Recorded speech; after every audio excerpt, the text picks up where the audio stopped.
ఆకర్షితుడై క్రీస్తు గురించి తెలుసుకోవడానికి మళ్ళీ ఆ విష్ణుని దగ్గరకు వెళ్ళి క్రీస్తును సంపూర్ణంగా హత్తుకున్నారు. ఈ విషయం తెలిసిన తన కుటుంబ సభ్యులు తనను అంగీకరించలేదు. మన సులుకాల్లో ఉన్న ప్రజాపతి ఆ క్రీస్తే. ఆయన చేసిన యజ్ఞము ఆ శివకార్యమే. వీళ్ళ చెట్టు కట్టేయండి.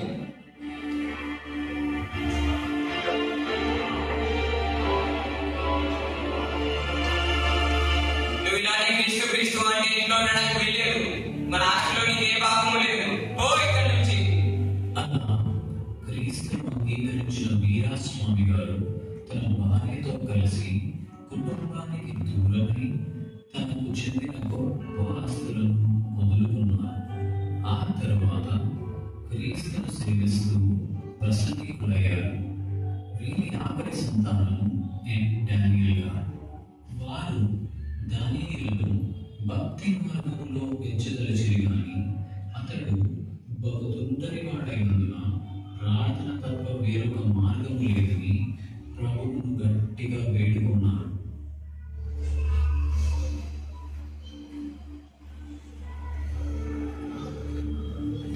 బోధకులను పరిహాసం చేసే ఉద్దేశంతో ఒక కూటంలో కూర్చున్న డానియేల్ అకస్మాత్తుగా ప్రసంగం జాగ్రత్తగా వినడం మొదలుపెట్టాడు. పరిశుద్ధాత్ముడు డానియేల్ యొక్క యవ్వన హృదయంలో క్రియ చేయనారంభించాడు.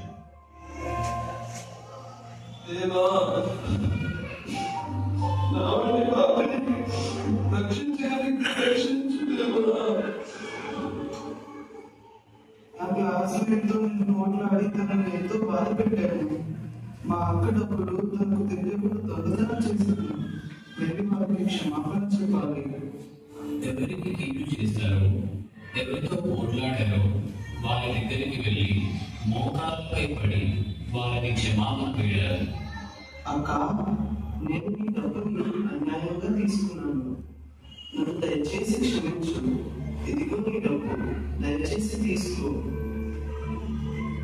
ఈ రీతిగా తన పాపాలు ఒప్పుకొని మనస్సాక్షి శుద్ధీకరించుకోవడానికి పరిశుద్ధాత్ముడు నడిపించాడు. ఒక రాత్రి డానియేల్ ఏకాంతముగా ప్రార్థనలో పోరాడుతూ, నా కుమారుడా, మీ పాపములు క్షమించబడినవి. ఉన్నత విద్యకులకై హాస్టల్లో చేర్పించబడి ప్రతిరోజు సాయంత్రం ఒంటరి ప్రార్థనకై ఏకాంత స్థలములకు వెళ్ళి ప్రార్థనలోను దేవుని వాక్య ధ్యానంలోను గడుపుచు తన ఆత్మీయ జీవితాన్ని బలపరుచుకున్నాడు. తాను ఎంతో ఇష్టంగా పాల్గొందే ఆఖరి సమయంలో దేవునితో గడుపుటకు వినియోగించారు. యవ్వన దినములలో పరిశుద్ధత కొరకు ప్రభువు వద్ద ప్రార్థనలు పోజాడి తన తలంపులలో కూడా జయం పొందారు. యవ్వన కాలంలో యోసేపు వంటి పరిశుద్ధ జీవితం జీవించాలని మొదటి శతాబ్దపు క్రైస్తవ్యాన్ని తన అనుభవంగా చూడాలనేది డానియేల్ ప్రార్థనగా ఉండేది. ఒకరోజు డానియేల్ ఆ స్థలంలోని మాస్టర్తో, ఆ రోజుల్లో దేవుడు నేరుగా మాట్లాడారు, కానీ ఈ రోజులో మాట్లాడారు. దేవుడు పక్షపాతి కాదు కదండి. దేవుడు మనతో ఎందుకు మాట్లాడరు? మనతో కూడా మాట్లాడతారు. ఈ విషయాన్ని దేవుని దగ్గర డానియేల్ పెరుగులాడి ప్రార్థనలో దేవుడు తనతో మాట్లాడే అనుభవమును పొందుకున్నాడు. ఒక దినమున దానియేలు దేవుడు చూపించిన స్థలంలో ఏకాంతముగా ప్రార్థన చేస్తుండగా రాత్రి చాలా పొద్దుపోయింది. అప్పుడు అకస్మాత్తుగా భయాన్ని కలిగించే ధ్వని ఆయన చుట్టూ వినబడింది. ఉలిక్కిపడి లేచి చూడగా నక్కల గుంపు ఆయనను చుట్టివేసి ఉన్నది. వాటిని తరమగా ఇంకా అవి దగ్గరికి వచ్చాయి కానీ పారిపోలేదు. తప్పించుకునే మార్గం లేదు. ప్రభువా, నాకు సహాయం చేయండి. ఈ నక్కల గుంపు నుండి నన్ను కాపాడండి. దాని వెలుగు నీకు నరక కదా, భయపడి నా రుణ లేకుండా ఎందుకు ప్రార్థన ఆపేస్తావు? ప్రభువా, నన్ను క్షమించండి. ఇప్పుడు లేచి నా నామమున ఈ నక్కల్ని వెంబడించు. సజీవుడైన యేసు నామములో ఆజ్ఞాపిస్తున్నాను. ఇక్కడ నుండి వెళ్ళిపోండి. ఈ సంఘటన తరువాత దేవుడు తన పిల్లలకు సృష్టి మీద కూడా అధికారం ఇచ్చాడు అని దానియేలు వివరించారు. ఒకరోజు సాధు సుందర్ సింగ్ గారి వర్తమానం తర్వాత ఆయనను వ్యక్తిగతంగా కలిసే అవకాశం దానియేలుకి దొరికింది. ఆ సంభాషణలో సుందర్ సింగ్ గారిని నేను కూడా మీతో డిబేట్కి వచ్చి క్రీస్తు గారికి సాక్షి అవుతాను. క్రీస్తు కొరకు మరణించడం కంటే క్రీస్తు కొరకు జీవించడమే కష్టం. దేవుడు నేను యవనస్తుల మధ్యలో విద్యార్థుల మధ్యలో వాడుకుంటాను.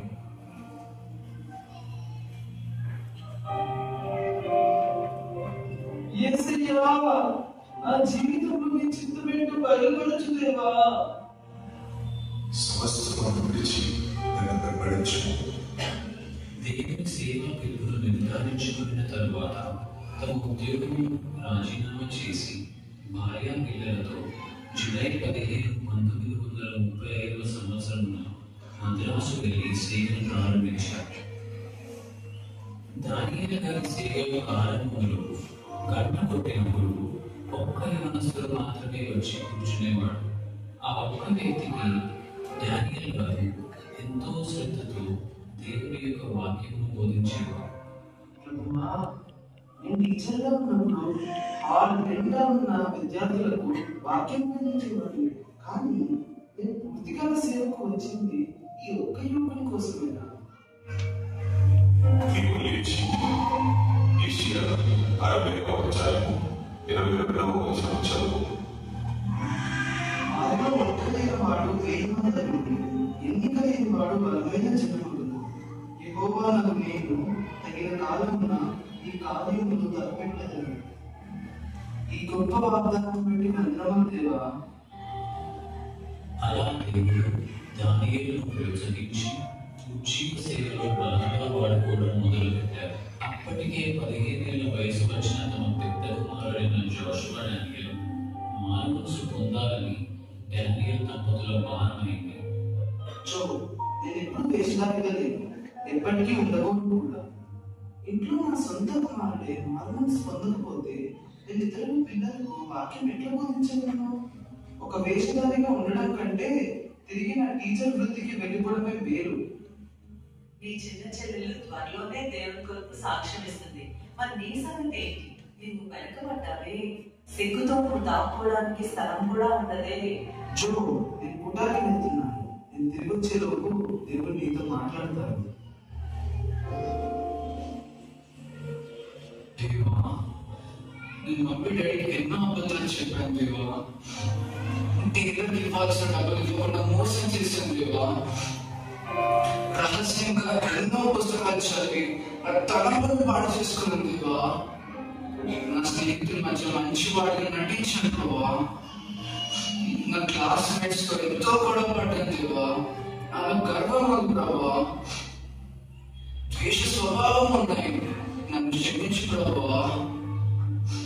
తండ్రి, పాపాలు క్షమించమని నీ వాక్యం నుండి నాకు నిశ్చయత దయచే ప్రభువా. మమ్మీ, దేవుడు నాతో ఐసాస్ ఇన్స్టిట్యూట్ ద్వారా మాట్లాడారు. అలా తమ పెద్ద కుమారుడైన జోషువా డానియేల్ 15 ఏళ్ల వయసులో దేవుని వైపు తిరిగి మారుమనసు పొందారు. 16 ఏళ్ల వయసులో దేవుడు జోషువా డానియేల్ను దగ్గర ఉన్న బోర్డింగ్ స్కూల్కి వెళ్ళి ప్రార్థన చేయమని నడిపించారు. దేవుడు తన ఆత్మను ఆ పిల్లలపై బలముగా కుమ్మరించినందున వారందరూ కూడా పశ్చాత్తాపంతో పాపములను ఒప్పుకొని మారుమనసు పొందారు. ఆ దిన 70 మంది అబ్బాయిలు ప్రభు రక్షణ పొందుకున్నారు. దేవుడు నన్ను సేవలో వాడుకున్న దానికంటే నేను ఇంకెక్కువ వాడుకుంటాను నాన్న.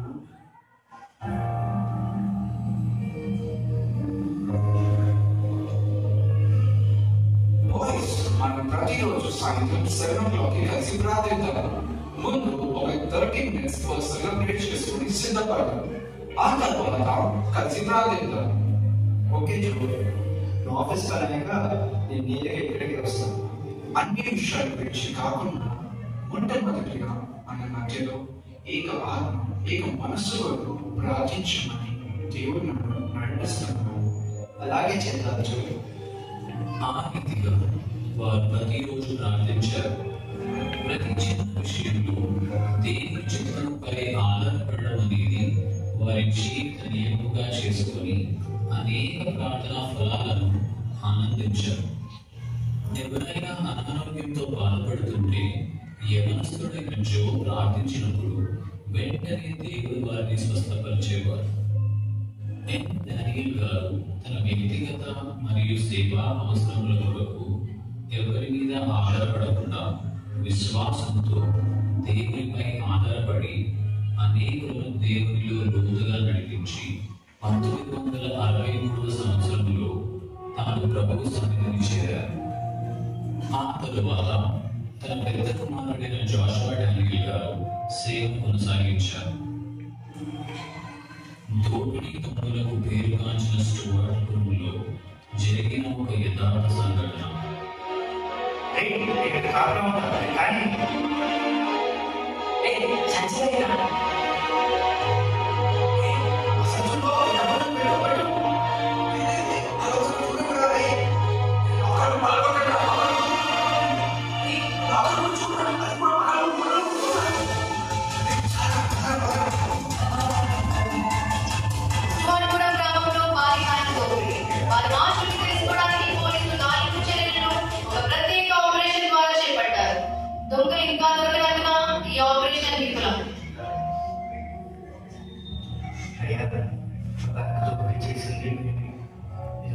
క్యాష్ అంతా తీసుకొచ్చాను, మమ్మల్ని క్షమించండి అయ్యా.